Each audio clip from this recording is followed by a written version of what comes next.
नमस्कार मेरे प्यारे दोस्तों, मैं हूं प्राध्यापक डॉक्टर राजेंद्र रघुवीर Deshpande from Pune, Maharashtra state, India. मैं आप सबका मेरा आयुर्वेदा एकेडमी यूट्यूब चैनल में सहर्ष स्वागत करता हूं। मेरे प्यारे दोस्तों, आप तो जानते हैं कि I am MD in Ayurvedic medicine and MD in Ayurvedic physiology. For paid online consultation I have the team of the doctors. We work together and I am the best, what you can say, the coordinator and the guide for all this my team. And we have the बच्चों के doctors है हमारे पास, 3 विशेषज्ञ हैं, physicians है, neuro physicians है, सब doctors मौजूद है। तो कृपा करके किसी को भी कौन सी भी शिकायत है और पेड कंसल्टेशन चाहते हैं, सिर्फ व्हाट्सएप करने की कृपा करें। नंबर डिस्क्रिप्शन में दिया हुआ है। मेरे प्यारे दोस्तों, लगातार कुछ वीडियोस मैं अन्न पचन के बारे में बना रहा हूं, जिसमें आज तक अम्ल पित्त के बारे में हमने चर्चा की कर चुके हैं। उसके बाद एनोरेक्सिया के बारे में भी हमने चर्चा की है। उसके बाद अग्निमांद्य के बारे में चर्चा की आयुर्वेद की दृष्टिकोण से। और अभी आज का विषय है अपचन। अपचन, पचन का मतलब डाइजेशन। तो डाइजेशन, जब भी अन्न लेते हैं उसके बाद वो आमाशय, अन्न नली का एक ट्रैक्ट है, और उसके बाद आमाशय आता है जहां एक बड़ी थैली होती है, और उस थैली में ये चरवण बोलते हैं ना, grinder, it's a mixer and grinder, हमारा आमाशय। उसके बाद गैस्ट्रिक जूस के द्वारा कुछ प्रथिन जैसे कि पचन हो जाता है, बाद में कर्बोदक का पचन होता है, स्निग्ध पदार्थों का पचन होता है। तो ज्यादातर अर्वाचीन विज्ञान से तुलना की तो प्रोटीन्स, कार्बोहाइड्रेट्स एंड फैट्स, इन तीनों का पचन, जिसको हम प्राइमरी डाइजेशन बोलते हैं, वो स्मॉल इंटेस्टाइन के जेजुनम इलियम जो भाग होता है वहां खत्म हो जाता है। और प्रोटीन से जो न्यूट्रिएंट्स प्रोडक्ट्स है उसको अमाइनो एसिड बोलते हैं, कार्बोहाइड्रेट से जो निकलते हैं उसको ग्लूकोज बोलते हैं, और फैट के द्वारा हमें शरीर को फैटी एसिड्स मिल जाते हैं। तो ये जो पदार्थ हैं उनका, या आयुर्वेद के हिसाब से पंचभौतिक पदार्थ, उनका शोषण करके आहार रस बन जाता है। तो कभी कभार ये प्राथमिक जो डाइजेशन चल रहा है उधर ही गड़बड़ हो जाती है। कभी कभार हमारा फास्ट फूड उसके लिए कारणीभूत होता है, कभी कभी हमारी बुरी जीवन शैली उसके लिए कारणीभूत हो सकती है। तो ये फॉल्टी फूड या फॉल्टी लाइफस्टाइल, इसके ऊपर हमें बहुत ज्यादा सोच करके ध्यान देना होगा। नहीं तो ये अपचन वाली, अभी अपचन के अर्थ बहुत सारे निकाले जा सकते हैं। कई कभार पेट में दर्द होना, बस इंडाइजेशन। कई कभार पेट में हेवीनेस महसूस होना, गुरुता महसूस होना, उसके साथ साथ डकार आ जाना, हाँ? गुदा के द्वारा वायु संचरण हो जाना, उसको दुर्गंधि आना, ऐसे कोई लोग इंडाइजेशन की डेफिनेशन करते हैं। कई लोग बोलते हैं कि नहीं हमें कब्ज की शिकायत है, तो भी इंडाइजेशन है। कभी कभार लोग बोलते हैं हमें पतली टट्टी हो रही है, लूज मोशंस हो रहे हैं, वो भी इंडाइजेशन की शिकायत हो सकती है। कभी कभार लोग बोलते हैं हमारा वजन नहीं बढ़ता, इंडाइजेशन कारण हो सकता है। बहुत सारी बीमारियों का कारण वैसे देखा जाए तो अग्निमांद्य है। और अग्निमांद्य के ये सब डिफरेंट डिफरेंट क्या बोल सकते हैं, एक रूप है, डिफरेंट आकृति है। इन अग्निमांद्य के द्वारा बनी हुई है डिफरेंट आकृति है। कभी अम्ल पित्त बोलेंगे, कभी अजीर्ण बोलेंगे, कभी अपचन बोलेंगे। सभी का एक ता, तालमेल होता है, कोऑर्डिनेशन, ये सब लिंक्ड है, एक दूसरे से मिले हुए हैं ये सब। हाँ, बेकार बेकार वाले ये सब हमारी शत्रुत्व, हमारे आरोग्य के लिए शत्रुपूर्ण ऐसे इनका बर्ताव रहता है। तो ये दुरुस्त करना है तो आपको आयुर्वेद का आहार विषयक जो ज्ञान है वो होना ही होना है। सभी वीडियोस में मैंने ये शब्द का इस्तेमाल किया है कि लोगों को क्या पता होना चाहिए। अष्टौ आहार विधि विशेषायतन, हाँ? प्रकृति करण संयोग राशि देश काल उपयोग संस्था उपयोगिता। सर क्या बोल रहे हैं आप, कुछ समझ में नहीं आ रहा। अरे धीरे धीरे आ जाएगा, फिक्र करने की कोई जरूरत नहीं है। वो शब्द इधर जाना चाहिए और इधर से इधर जाना चाहिए। अष्टौ आहार विधि विशेषायतन। क्यों इतना संथ बोल रहे Deshpande sir? Deshpande sir video के लिए वीडियो नहीं बनाते, वो चाहते हैं अंदर से मैं लोगों को कुछ सिखाऊं। Let the people become literate with the health aspect. आरोग्य विषयक साक्षरता निर्माण करने का काम देशपांडे सर उनकी हॉबी पैशन की माफिक कर रहे हैं। समझ के बात? तो ये शब्द आपको मालूमात होने की जरूरत है। आहार विषयक जो नियम होते हैं सिंपल होते हैं, कि जल्दबाजी मत करो खाते समय। खाते समय अपना पूरा ध्यान, सिर्फ जबान से नहीं खाना। देखिए आयुर्वेद की क्या मजा है। आयुर्वेद कहता है कि सिर्फ जबान से नहीं खाते हम आंख से भी खाते हैं, हम नाक में से खाते हैं, हम कान से भी खाते हैं, पंच ज्ञानेंद्रिय का इस्तेमाल करते हैं। आयुर्वेद बोलता है कि जब व्यक्ति खाना खाती है तो सिर्फ उसकी टंग नहीं काम करती, वो देखता है, उसके डेकोरेशन देखता है, आ, आ, खुश हो जाता है, यार क्या सजाया है हमारा डाइनिंग टेबल, क्या सजाया है मॉल है? और उसके द्वारा उसकी प्रसन्नता आ जाती है। नहीं तो हम क्यों जाते इतने बड़े बड़े पैसे देकर बड़े बड़े होटल्स में खाना खाने क्यों जाते हैं? उधर का जो एम्बियंस बोलते हैं, अभी का शब्द क्या है, वातावरण को एम्बियंस, वो बहुत अच्छा होता है। तो ये इसके लिए अच्छा होता है। पदार्थों का स्वरूप जो है, डेकोरेशन क्यों करते लोग, फूड स्टफ पर डेकोरेशन करते हैं, स्पर्धा होती है ना, क्यों डेकोरेट करने वाले, ये डेकोरेशन इधर पता चलेगा क्या, नहीं इधर चलता है पता। कभी कभार खाना सामने नहीं आया तो भी हमारी किचन से उसकी सुगंध आ जाती है, हाँ इंटरेस्टिंग फ्लेवर, हाँ आज कुछ चकली बन रही है अंदर। दिवाली के समय मौसम होता है तो चूड़ा बनता है, लाडू बनता है, चकली बनती है, तो इसका एक बेहतरीन स्वाद आता है। स्वाद तो होता है, बेहतरीन गंध आता है, तो उससे पता चलता है हमारी सलाइवा सीक्रेट होने लगती है। खाते समय जब हम वार्तालाप करते हैं, प्रेमल वार्तालाप, तो उससे भी संतुष्टि हो जाती है। वदनी कवळ घेता नाम घ्या श्री हरीचे, सहज हवन होता नाम घेता फुकाचे, जीवन करी जीवित्वा अन्न हे पूर्ण ब्रह्म, उदर भरण नोहे जाणीजे यज्ञ कर्म। सर क्या बताया आपने, अरे भैया थोड़ा सा पेशेंस रखिए, ये मराठी हमारी 4 लाइन्स है, मातृभाषा है मेरी, मेरी मराठी है? तो ये हम श्लोक जब भोजन चालू करने से पहले बोल देते हैं, ये जब हम लेते हैं तो ये भगवान की कृपा है। मैं ट्रांसलेट कर रहा हूं आपके लिए, भगवान की कृपा है। और दूसरे बोलते हैं कि खाना एक जैसा सैक्रिफाइस, जैसे यज्ञ कर्म है, उसमें भी कुछ एक अच्छी सी चीज होनी चाहिए। नहीं तो खाना मतलब टाइम पास, ऐसे फॉरेनर्स मानते हैं, ये गलत है, ये गलत है। वो बोलते हैं कि लंच लेना मतलब wasting of time. Oh my God, 20 साल तक ये देश पांडे सर ने ना, 1994, 93 और 2040 तक, 20 साल तक America, Switzerland, Germany, Italy, Spain गया हूं मैं, आयुर्वेद का प्रोपोगेशन करने के लिए, आयुर्वेद का लेक्चर्स देने के लिए, कंसल्टेशन करने के लिए गया गया हूं मैं, यस। और एक्सपीरियंस होने के नाते ये सब बातें कर रहा हूं। आज का विषय चालू करते हैं, इनडाइजेशन एंड आयुर्वेदा। जठराग्नि की मंदता से भोजन का जो पचन होना चाहिए, परिपाक होना चाहिए, वो नहीं होता, और इस भोजन की अपरिपक्वता को ही अजीर्ण कहा जाता है। खाए हुए भोजन का ठीक समय पर पचन न होना, इसका मतलब अजीर्ण हो गया, इनडाइजेशन हो गया। सुबह खाया, आपको शाम को बिल्कुल भूख नहीं लग रही है, पेट वैसा का वैसा भरा हुआ है, तो इसका मतलब आपको अजीर्ण हो गया है। इसके प्रमुख कारण क्या क्या हो सकते हैं? पहला ऐसा हो सकता है कि ज्यादा जलपान करना। अभी एक इसमें एक आपको टिप बता देता हूं। लोगों का एक हमेशा प्रश्न रहता है कि पानी कब पीना चाहिए खाते समय, पहला पीना चाहिए, बाद में पीना चाहिए, बीच बीच में पीना चाहिए। तो आयुर्वेद का शास्त्रीय आदेश ऐसा है कि पहले पीने से, भोजन को बैठने से पहले सिर्फ पानी 1-2 ग्लास पीने से आपका अग्निमंद हो जाएगा, और आपकी भूख के ऊपर उसका परिणाम, पचन के ऊपर परिणाम हो जाएगा। पचन अच्छी तरह से नहीं हो जाएगा, व्यक्ति कृश हो जाएगी। खाना खाने से पहले लेने से, खाना खाने के बाद तुरंत ज्यादा पानी पीने से ओबेसिटी, स्थूलता आ जाती है। देखिए कैसा बताया है। और बीच बीच में जब पानी पीते वो अमृत समान होता है, अमृत के समान। तो बीच बीच में पीना चाहिए। पानी कम न पिए, ज्यादा न पिए, ये अपनी अपनी प्रकृति के हिसाब से होता है। पित्त प्रधान प्रकृति जो होती है, उसकी उष्णता तीक्ष्णता के कारण पित्त प्रधान व्यक्ति को ज्यादा पानी पीने की जरूरत होती है, और वैसी इच्छा भी होती है। उसके अपोजिट कफ वाली जो व्यक्ति है, उसके अंदर स्निग्ध है, शीत गुण है, ठंडा ठंडा है, लुब्रिकेशन है, तो उसको पानी की इच्छा भी, पानी पीने की इच्छा कम होती है, और वो पानी कम भी पीता है तो कोई तकलीफ नहीं।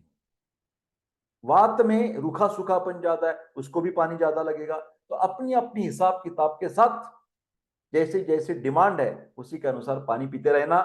विषम आहार का सेवन, इनकॉम्पैटिबल फूड, विरुद्ध अन्न भी और विषम आहार। जब भूख नहीं है तो खाना, खाना खाते होंगे आप, भूख नहीं है तो भी, और जब होती है तो खाना खाने को टाइम ही नहीं है आपके पास, इसको बोलते हैं विषम भोजन। अनियमित irregularity in the lunch and dinner timing, रात को देर से खाना खाना गलत चीज है। अप्रमाणित आहार लेना, जिसको जितनी जरूरत है, पित्त प्रधान व्यक्ति को ज्यादा खाने की जरूरत पड़ती है, बार बार खाने की जरूरत पड़ती है। कफ प्रधान प्रकृति जिसकी है उसको कम खाना ज्यादा अच्छा रहता है। तो इसको बोलते हैं, जब पित्त वाली व्यक्ति कम खाएगी, फास्टिंग करेगी, उपवास करेगी, लंघन करेगी, बर्बाद हो गया जीवन। कफ प्रधान व्यक्ति है, उसको खाना कम खाना चाहिए, कम ही खाने से उसका भागता है, तो वो ज्यादा खाती है, ज्यादा खाती है, हाई कैलोरी फूड, आइसक्रीम खाती है कफ प्रधान व्यक्ति। तो ये हो गया अनियमित अप्रमाणित आहार। निद्रा, हाँ, पचन व्यापार अच्छा होने के लिए स्लीप, नाइट, रात का सोना, रिचार्जिंग ऑफ द बैटरी बहुत ही जरूरत है। जो लोग अनिद्रा के शिकायत मतलब अनिद्रा के शिकारी हैं, जिनको नींद नहीं आती, अच्छी नहीं नींद आती, हाँ, ब्रेकिंग हो जाता है, तो ये गलत चीज है। उसके भी आपके परिणाम आपको भुगतने पड़ेंगे कि आपको अपचन हो जाएगा, इनडाइजेशन हो जाएगा। वेग अवरोध, जैसे कि भूख लगती है तो खाना चाहना चाहिए, प्यास लगती है तो पानी पीना चाहिए, पेशाब को आती है तो टॉयलेट को जाना चाहिए, टट्टी आती है तो जाना चाहिए, उसमें क्या है। फिर ये लोग नहीं करते, उसको बोलते हैं वेगावरोध। मल मूत्र इत्यादि का जो नेचुरल इंस्टिंक्ट है उसको कभी भी रोकना नहीं।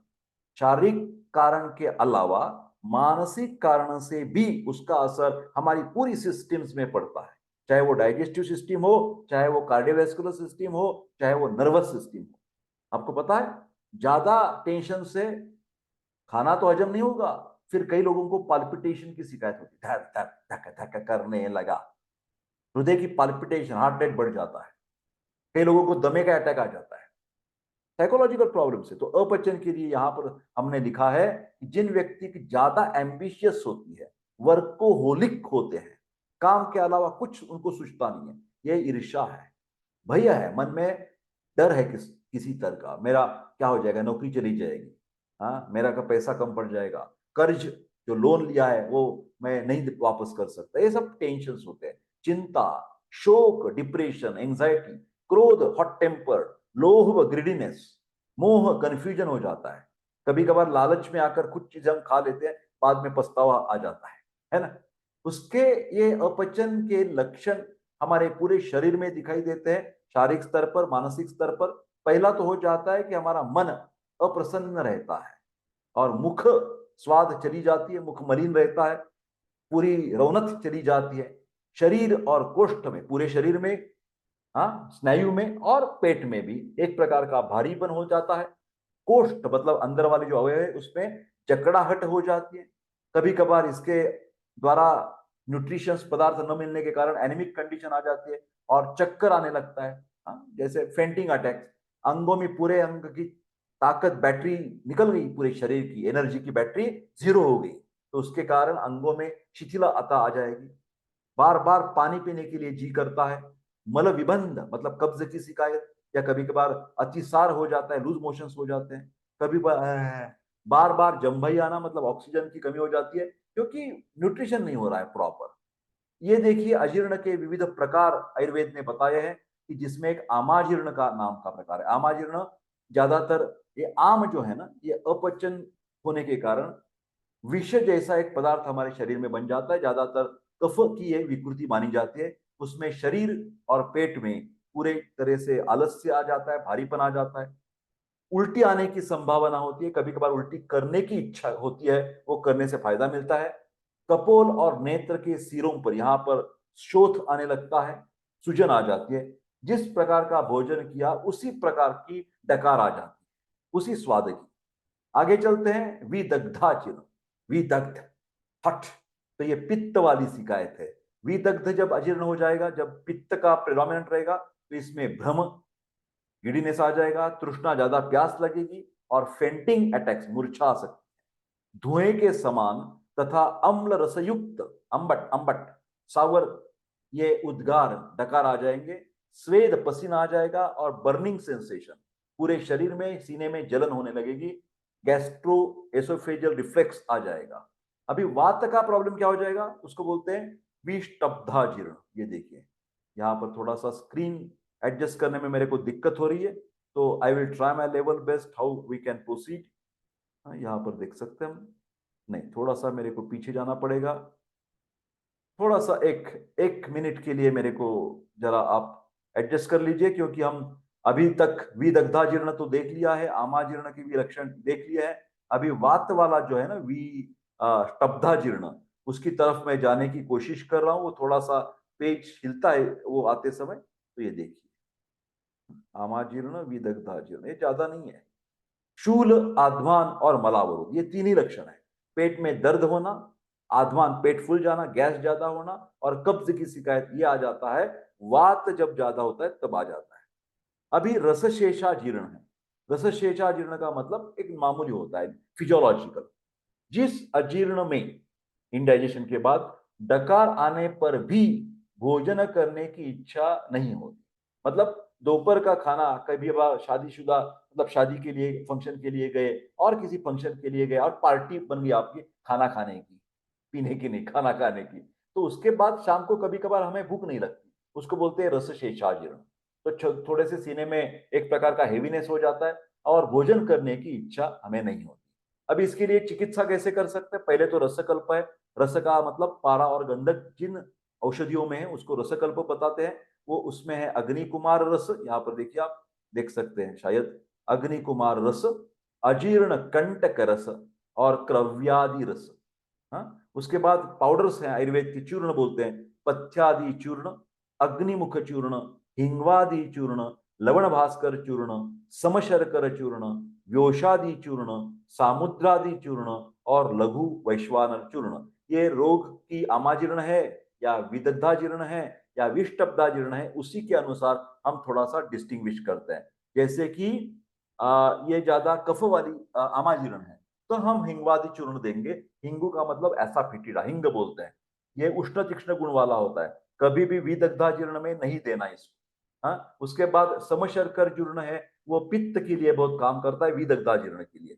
सामुद्रादि चूर्ण जो है वो वात वाला जो है ना, पेरिस्टाल्टिक मूवमेंट्स, कब्जे की शिकायत, उसके लिए हम ये विष्टब्धा जीर्ण के लिए सामुद्रादि चूर्ण इस्तेमाल करते हैं।